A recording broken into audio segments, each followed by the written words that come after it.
Stafi i mjekëve kardiokirurg me në krye Dr. Arben Kojqiqi, kirurg kardiotorakal në Spitalin Amerikan, ka realizuar me sukses ndërhyrjen e veçantë kirurgjikale riparimi pectus excavatum nëpërmjet procedurës NUS për herë të parë në Shqipëri dhe Kosovë, e cila u realizua në një pacient 25 vjeçar. Ardian Maraj, pacienti 25 vjeçar, është nënshtruar kirurgjisë specializuar në Spitalin Amerikan pasi prej vitesh vuante nga sëmundja e diagnostikuar si pectus excavatum, sëmundje që manifestohet me dhembje të vazhdueshme të kraharorit dhe vështirësi të theksuara në frymëmarrje. Teknikisht paraqitur para pothuajse disa muajsh, dhe kemi parë si rast duke parë rrethanat dhe pamundësinë që të operohet në qendra të tjera, përveç se jashtë vendit, kemi marrë përsipër që këtë ndërhyrje ta kryejmë këtu. Ndërhyrja është kryer para një javë dite, do të thënë se është dita 6 postoperatore. Është një ndërhyrje mini-invasive, do të thotë me prerje shumë të vogla, përmes të cilave dhe përmes ndihmës së kamerës është fut shufra metalike, të cilat bëjnë stabilizimin e gjoksit.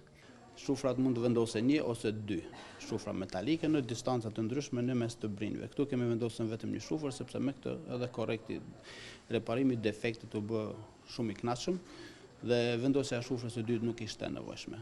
Procedura NUS konsiston në riparimin e defekteve torakale me ndërhyrje mini-invazive dhe me kamera. Kjo teknik konsiston edhe në vendosjen e shufrave metalike në zonën e kraharorit me ndihmën e një kamere, e cila lejon dhe krijon akses për të riparuar në zonën e dëmtuar. Probleme me frymëmarrje, thirrje.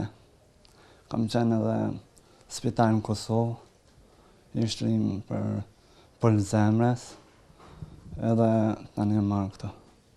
Pari për shëndetësën mas pari e doktorin, që ka marrë iniciativen me më operu, se unë kom përzgjedhë Spitalin Amerikan, se i falemnderoj edhe ata që më kanë ndihmu me mjetën financiare, Adnan Hyseni, i cili që edhe ai më ka ndihmu brenda një dite, më ka siguru shumë për 6.000 euro, dhe të gjithë ata që kanë kontribu, i falemnderoj të gjithë.